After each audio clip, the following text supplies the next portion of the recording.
জীবনে যত সুন্নাহ মানবেন, রাসূল সাল্লাল্লাহু আলাইহি ওয়াসাল্লামের সুন্নাহ আছে যেখানে বরকত আছে, যেখানেই সুন্নাহ সেখানেই বারাকা, সেখানে আপনি বারাকা পাবেন।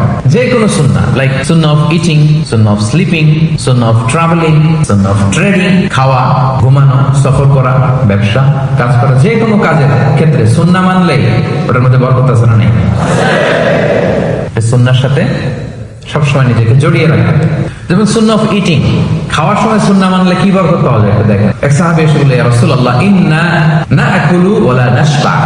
হে আল্লাহর রাসূল, আমরা খাই কিন্তু পেট ভরে না। এরকম অনেক সময় হয় না? হয়। কার কার হয় দেখি? খাইলেও পেট ভরে না, দেখি কার কার। সাহস করে দিয়ে একজন হাত তুলে ফেলছে।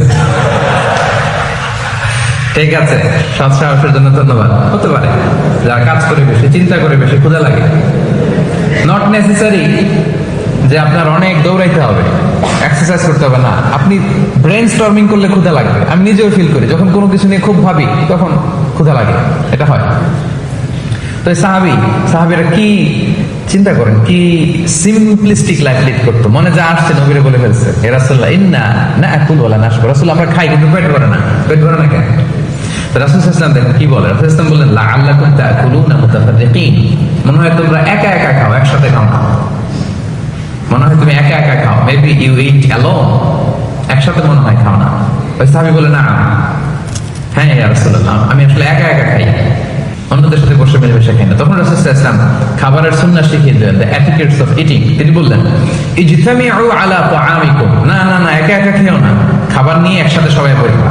ওয়াযকুরু ইসমাল্লাহি আলাইহি, খাওয়ার আগে বিসমিল্লাহ বলবা। ফাইন্নাহু ইউবারাকু ফি, তাহলে তোমাদের খাবারে বরকত ঢুকায় দেওয়া হবে। এবার বুঝছেন সুন্নাহ মানলে কিভাবে বরকত পাওয়া যায়?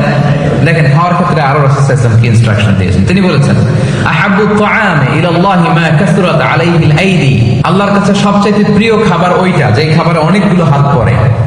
এক প্লেট নিয়ে শুধু এক হাত দিয়ে খাচ্ছেন, এটা আল্লাহর কাছে পছন্দ না। একটা খাবার নিয়ে অনেকগুলো মানুষ বসে চারদিক থেকে নিয়ে নিয়ে খাচ্ছে, এই খাবারটা আল্লাহর কাছে বেশি প্রিয়। সুবহানাল্লাহ। তাহলে একা একা খাবেন না, বাসায় যে স্ত্রীকে নিয়ে খাবেন, ছেলে মেয়েদের নিয়ে খাবেন, বাবা মাকে নিয়ে খাবেন, বন্ধুদের একসাথে খাবেন। এবং খেয়াল করে দেখবেন, একা একা খেলে যে টেস্ট পাওয়া যায়, কয়েকজন মিলে খেলে এটা টেস্ট বেড়ে যায় কয়েক গুণ। কি বলেন? পারে না? বাড়ে। দেখবেন, খেয়াল করে দেখবেন, তাহলে বেশি বরকত। আবার রাসূল সাল্লাল্লাহু আলাইহি ওয়াসাল্লাম বলেছেন, আরেকটা এটিকেট শুনুন, আল বারাকাতু তানজিলু ওয়াসাতাত তাআম। খাবারে বরকত নাজিল হয় একেবারে মিডলে, মাঝখানে। এক প্লেট খাবার, মাঝখানে বরকতটা আগে নাজিল হয়, সেখান থেকে ছড়ায়। ফাকুলু মিন হাফিয়াতি, তোমরা চারিপাশ থেকে খাও, মাঝখান থেকে নিও না। ওয়ালা তাআকুলু মিন ওয়াসাতি, মাঝখান থেকে উঠাবো না। তাহলে লেটস সে বিরিয়ানি আনা হবে এক বোল, আপনি যখন ডিস্ট্রিবিউট করবেন বা খাবেন, আপনি এক পাশ থেকে শুরু করবেন, করতে করতে করতে করতে মাঝখানে যাবেন। অনেকে এখন মাঝখান থেকে দেয়া শুরু করে, না, বরকত না হয়ে ওই জায়গায় ওইটাই যদি একজনকে দিয়ে দেন তো বাকিরা বরকত পাওয়া লাগবে না?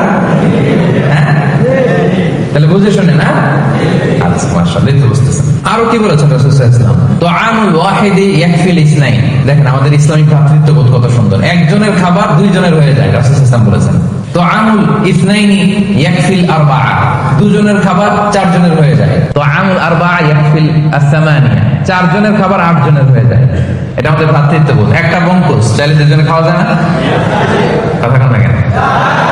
নাসি করে আইয়াম, মজা করে খাইয়াম। দেখেন, নাসি করে আইয়াম নিয়ে আসছেন আপনি এক বক্স, এটা দুজনে মিলে খাইলে হবে না? হবে না? এটাই শিখেছে ইসলাম আমাদের। আনলাম, তুমি একটু আমি একটু ভাগ করে হয়ে গেছে খাবার। দুইজনের খাবার চারজন শেয়ার করা যায়, রাসূল সাল্লাল্লাহু আলাইহি ওয়াসাল্লাম বলেছেন।